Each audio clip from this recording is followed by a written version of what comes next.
we are required to create a program that can automatically calculate the centrifugal or centripetal force. So we know that the force is equal to mv squared, okay, divided by the radius.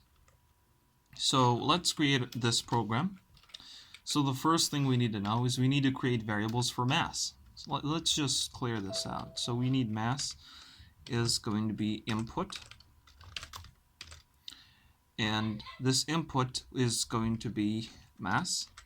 That's normal. And so what that means is the user is going to be inputting a number that is going to be the mass of the object. And so then we have the velocity. We're going to call that VEL.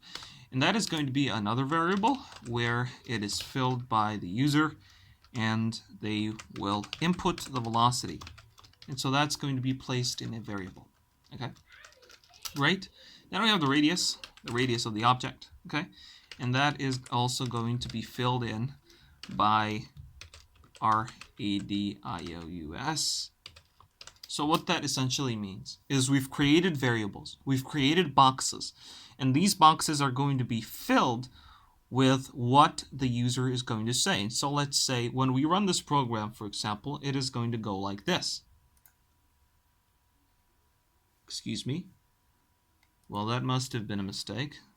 Go F5. Okay. So it then requires mass. So we input 1. So mass is now 1. And then velocity 2. And then radius 3. And so if we go back, there is a 1 in this variable, there's a 2 in this variable, and a 3 in this variable. So now that we have these 3 variables, we'll create another variable to calculate the force. So the force is going to be equal to the mass times the velocity, and understand there is no power in Python, and so we're going to make it power 2 by multiplying it twice, divided by the radius. And once you're done with that, you can print.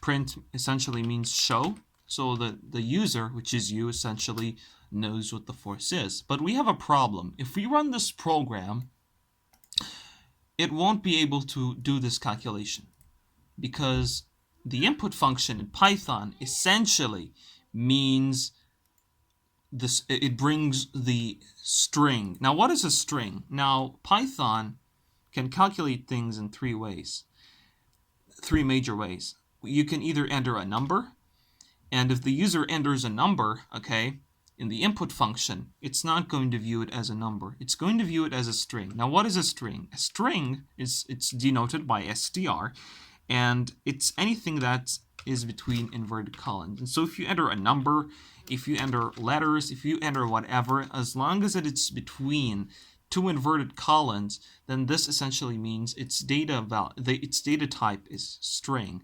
Now, there is another data type called integer. It's denoted by int. And int is all the numbers without the inverted colons. And so the difference between these two, and you might be wondering, what is the point in making a difference, is a string, you can't mathematically manipulate it. Like, you have, I understand you have a number in the string, but you can't work with that. Like, you can't multiply it and then get multiplied by 4 and then get 8. You just can't do that. But with an integer, you definitely can. And so all of these are strings, and so we can't do anything with them here. And if we run this, we're going to have an error. You can enter any numbers, and you have the error because it's working with strings, and that can happen. What are we going to do? We're going to convert the string values into integers by simply removing the inverted colons. Now, how are we going to... Now, there's this fly flying everywhere. Okay, now we're going to do this by using str function. So what this is going to do, okay, this is how the program will work. By the way, the program works from up to down, right to left. It's going to evaluate the input, takes the number from the user, it's going to convert it, now it's a string, excuse me. It's going to change it into int, an integer, and then it's going to put it as mass. We're going to do this the same. We're going to change the string value that's automatically coming from this input into an integer so that we could work on it. And don't forget the bracket at the end. And here's why Exactly, because this bracket belongs to, this big bracket belongs to the int, the small bracket belongs to the input function, and for all else.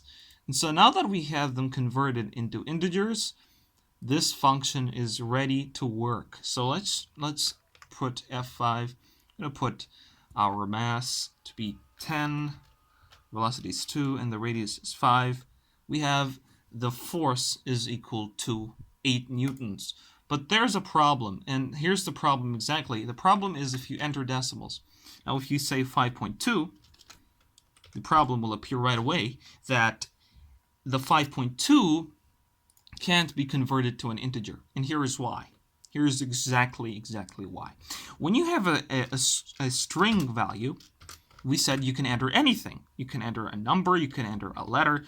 But if you have a decimal, and that, this decimal without strings, okay, if you have 2.1, that data type is called float, okay? So these are the three types: float, integer, and string. Okay, these are the three major types that we're talking about right now. And so if you have 2.1, that is a float.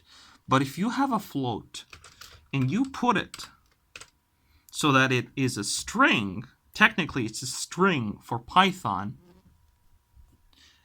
you can't convert it to an integer. You simply cannot do that, okay? And so when we had like any number in a string, we could easily convert it back from string to integer. We just remove those. But if you have a float value, no, you can't do that. Now, how are we going to solve this issue? Well, that is simple. You bring the float first, and the float is the decimal value. You're going to extract the decimal value out of the string. I'm going to show you exactly what that means. Float. And then we have another float. And so what's happening now is you have 7.2. Okay, the user enters 7.2 here. And so what this means is get rid of the string. And so you have 7.2. And once you have that you can convert to an integer. You convert that into an integer by removing the 0.2. But we're not going to do that in this program, okay, because we need accuracy above all else.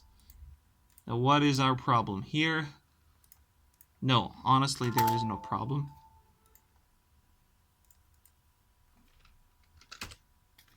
So we're going to click F5. Let's review everything we've done. So we don't need that. We don't need that bracket right over here. Okay, let's run this again. The mass, that is 10.1. The velocity is 2.8, and the radius is 6.9. And that is our force value right over here. But I need it to be to be more understandable to the person, and so we're gonna say, dear user, the force is, excuse me, that is a misspelling mistake. The force is, and then we're going to close the bracket, use comma, and apply force as well. And when this runs, it's not going to be any problem at all, because the comma can easily value. No, that's typos from my keyboard. The user, the force is whatever the force actually is. But if you put plus right over here, that's not going to work, because a plus in a print function means this is the same data type and this is the same data type, which is not the case. This is float, and this, my dear user, is string, and so we really can't do this one. Relieve yourself of the stress and apply the comma instead.